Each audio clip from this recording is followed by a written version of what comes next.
players and staff is great, and it was really what everybody said it was going to be. Have you talked to Penny or been over to check out the Tigers at the basketball facility? No, I haven't. Like, I spoke with them through the phone, but I will soon meet them and the team they have over there this year. You did some recruiting on Twitter, though. Yeah. You help them. What's your thought on that? It's just me showing love back to Memphis. I know they have a special group over there, and there's some special talent coming out of high school this year. And if Memphis on their list, I think that's where they need to go. What was your conversation with Penny like? It's just really him just congratulating me, honestly. We haven't got into deep conversations and stuff, but soon I will get to talk to him and make him like a mentor for me this upcoming season. John, nothing about your game is slow. We know that. But do you have to take things slow as you start training camp tomorrow just to make sure, or can you do anything slow? Are you just going to jump in full bore tomorrow? Now I feel like I'm 100%. So, like you said, I'm full go, and that's just me. So. Coach Jenkins said he's not going to be pumping the brakes on you too much. He wants you to be playing fast and aggressive. Do you like having a coach that's like, all right, just go get after it, basically? Yes, I feel like that's every player's dream, just to have your coach give you the freedom to go out and play and also have that trust in you. And, I mean, it's kind of speechless for me. Like, I don't know exactly what to say, but I'm excited and ready to go. Are you planning to go to Memphis Madness? Yeah. So you get drafted, and then all hell breaks loose in NBA free agency. What were you thinking as you watch all of these other teams starting to make deals? Because the NBA you were drafted into changed like within 2 weeks, and then it's a whole different landscape. What were you thinking about the opportunities there? I really wasn't focused on the other teams, honestly. Obviously, coming in, I've been told, like, this is a business, so I guess that's the business part of it. But I'm just focused on the Grizzlies and what we have here. John, there was the joke over the summer about, do the Grizzlies have a nutritionist? But you've been trying to put on weight, right? And yeah. So have you had any restrictions on your diet? I think I put the restrictions on myself.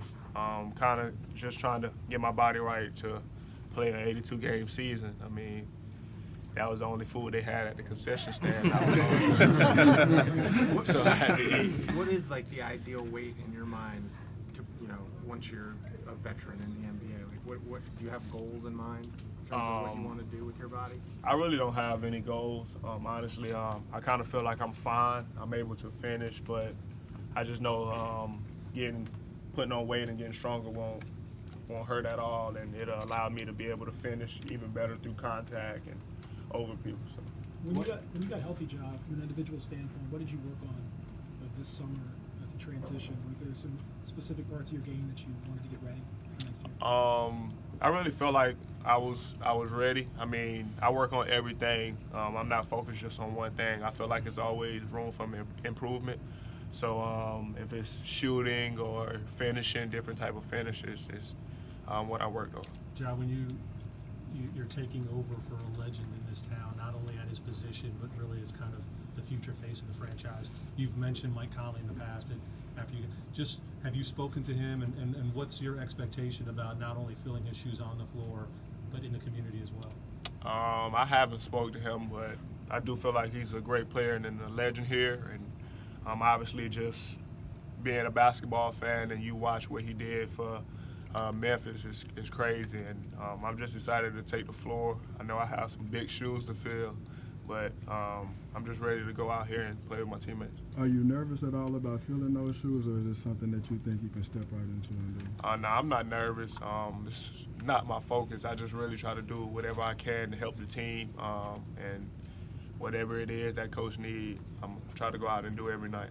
John, you didn't get to play in Summer League, but you were right there on the bench, and of course they hoisted the championship. What did you see among the players there that you were like, okay, when I get better, here we go? What did you see? Were you able to see things on the court that way? Really just how quickly coach instilled the mentality of what we're trying to be here into them in that short amount of time. Felt like every night we went out there and competed. We played very unselfish, and like I said before, that's what we're trying to do here. So I also felt like it was very important for me to be there, even though I wasn't playing, just to see the style of play and just to be there to help my teammates while they was out there. So. What have you learned about Jaron's personality? Why do you guys click? Have you clicked? What is it about your personalities that click? I kind of think we kind of almost the same person. We just like to have fun. We're both young, and I guess it just kind of clicked as soon as we started talking to each other. And, he's a great dude and real fun to be around. I'm pretty sure if he was in here right now, we'd probably be laughing. So He's a pretty good player, though, too, right? Who's funny? Who's funny? Who's funny? I'll say Jared. Have you played him in video games yet? In anything yet? Nah, I haven't played him, but I can tell you, like, as soon as we walked into the gym and seen the Mario Kart, we both ran over there. How much easier is this? Just coming into a franchise as the number 2 pick, having a guy who's the same age as you, who was drafted pretty high the year before, and someone you can relate to and talk to? It kind of makes it easier for me. Obviously, coming in, he's been a great player last year, and obviously he went through his first year last year, and my first year will be this year. So he's just helping me throughout the whole process, and not being able to play. Obviously, he sat at the end of the season last year, and he was helping me through the whole process of what he had to do to get right, and it's helping me. So. John, do you have like individual goals for yourself this year?